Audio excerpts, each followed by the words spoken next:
Les réunions ont eu lieu alors que la Chine et le Kenya célèbrent l'établissement de leurs liens diplomatiques il y a 60 ans. Le président kényan William Ruto a salué les efforts de la Chine pour favoriser une relation respectueuse avec le Kenya, soulignant un désir commun de renforcer la coopération amicale avec la Chine dans tous les secteurs au Kenya. Il a réaffirmé l'engagement du Kenya à faire progresser la coopération en matière d'infrastructures et d'énergie renouvelable, à soutenir l'initiative chinoise pour le développement mondial et à promouvoir l'intégration régionale africaine. En réponse, Wang Yi a affirmé la perspective stratégique de la Chine concernant les relations avec le Kenya, s'engageant à soutenir la souveraineté du Kenya, sa lutte contre le terrorisme et ses objectifs de développement. Il a également souligné la volonté de la Chine de coopérer dans des domaines tels que les transports et les technologies de l'information, de faire progresser le multilatéralisme, ainsi que de préserver la paix et le développement régionaux.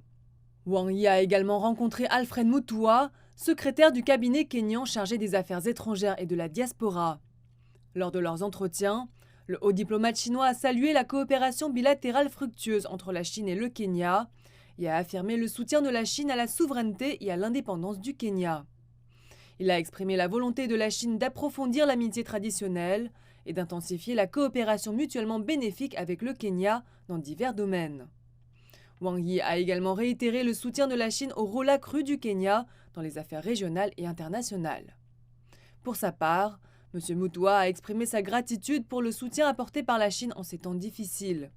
Il s'est montré disposé à approfondir la coopération dans des secteurs tels que le commerce, l'agriculture, la santé, les infrastructures et le changement climatique, tout en œuvrant conjointement à la paix et à la sécurité régionale, ainsi qu'à l'avènement d'un monde meilleur. La ville de Jingwan, autre nom de Chengdu dans l'Antiquité, était célèbre dans tout le pays pour son exquis brocart du Sichuan.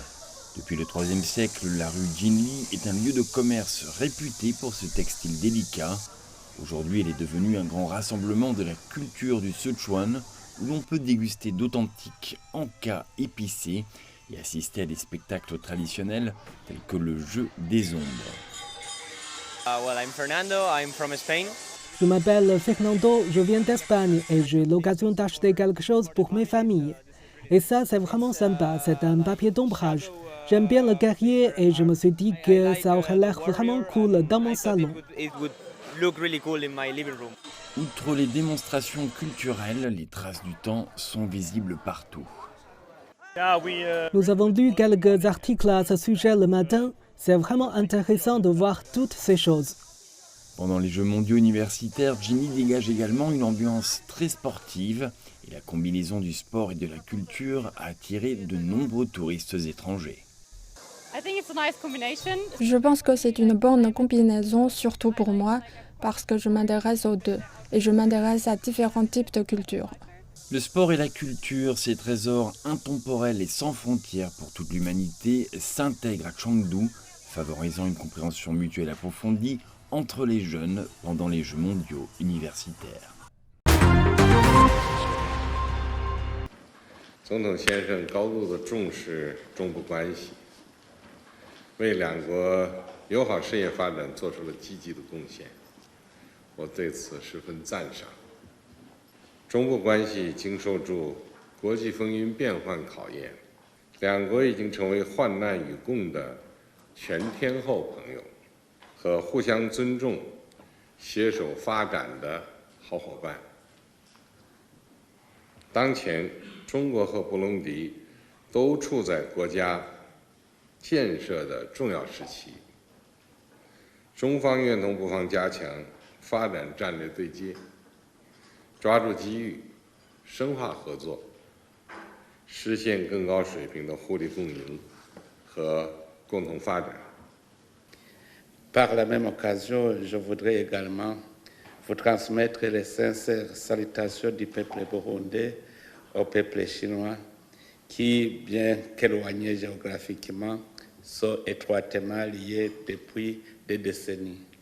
Au-dessus de cette belle ville de Chengdu qui nous accueille aujourd'hui, je n'ai pas pu m'empêcher de me réjouir de sa forte similarité avec le paysage du Burundi, embelli par mille et une collines, des montagnes, des vallées, des rivières et une verdure flamboyante, créant en moi le sentiment d'atterrir au Burundi.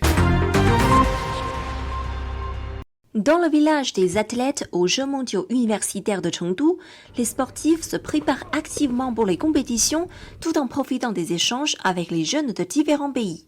De diverses activités culturelles traditionnelles chinoises ont également attiré de nombreux jeunes sportifs pour les expérimenter. À la rencontre de la mascotte des Jeux Zhongbao dans la rue, les athlètes burundais ont exprimé leur appréciation de Chengdu ainsi que leurs attentes des Jeux. C'est la première fois que je viens ici en Chine. J'ai trouvé que les Chinois sont gentils, ils sont accueillants. On a trouvé vraiment Chengdu très génial, c'est très spécial. Alors nous sommes prêts vraiment à faire quelque chose ici pour avoir beaucoup de médailles pour le Burundi.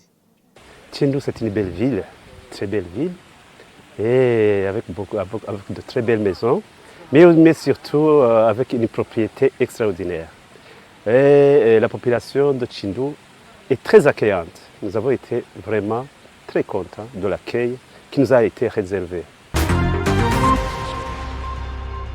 Ce fut une journée chargée pour les responsables de BRICS lors de leur réunion à Johannesburg.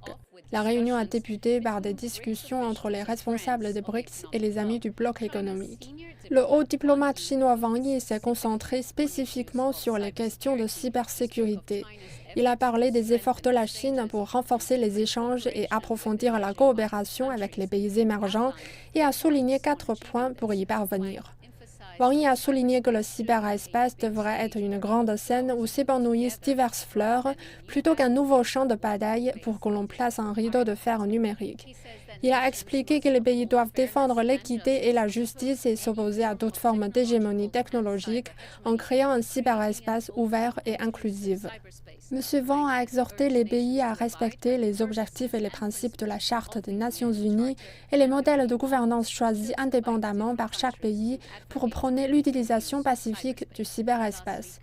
Enfin, les pays doivent pratiquer un véritable multilatéralisme et soutenir l'ONU en tant que fondement de la gouvernance mondiale du cyberespace et tenir compte des préoccupations des pays en développement dans la mise en place d'un système juste et équitable.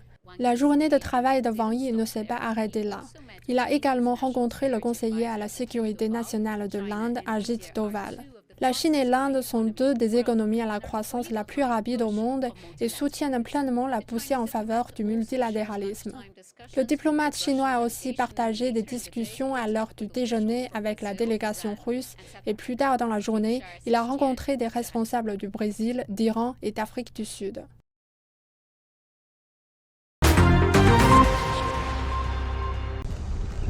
La base navale de Shanghai accueille un groupe d'invités spéciaux. Plus de 4 guerres récemment entrées en service et la délégation est ici pour écouter les histoires de la marine de l'APL. La délégation est ici pour écouter les histoires de la marine de l'APL. Je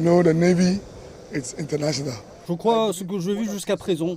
Ce navire est capable de se défendre et d'envoyer d'autres navires de guerre et des chasseurs dans les airs. Et c'est une bonne chose. Je suis impressionné de ce que je vois et de ses capacités. J'avais l'habitude de connaître la théorie selon laquelle vous possédez des navires de guerre. Mais aujourd'hui, ma conceptualisation est différente grâce à ce voyage. De nombreux officiers africains m'ont dit qu'ils avaient beaucoup appris sur les technologies avancées et la riche histoire de la Chine durant ce voyage. Beijing considère cette visite comme une opportunité d'améliorer la compréhension entre les jeunes chinois et africains. Le groupe a également visité une exposition sur la planification urbaine et la tour de la Perle de l'Orient, ce qui lui a permis d'avoir une idée du passé, du présent et du futur de la ville de Shanghai. Beaucoup ont dit être impressionnés par la voie de la modernisation de la Chine. Je trouve que Shanghai est magnifique. D'une part, en raison du réseau routier, deuxièmement, avec ses gratte-ciel et autres bâtiments. Enfin, sa nourriture est assez impressionnante, et les gens. Si c'est possible, la Chine peut à nouveau inviter notre pays. Je serais très heureuse de faire partie des personnes invitées. Les délégués africains se sont rendus en visite dans 3 villes chinoises au cours de la semaine écoulée, et ils ont dit avoir bâti de nouvelles amitiés avec d'autres officiers en Afrique, ainsi qu'avec leurs homologues chinois.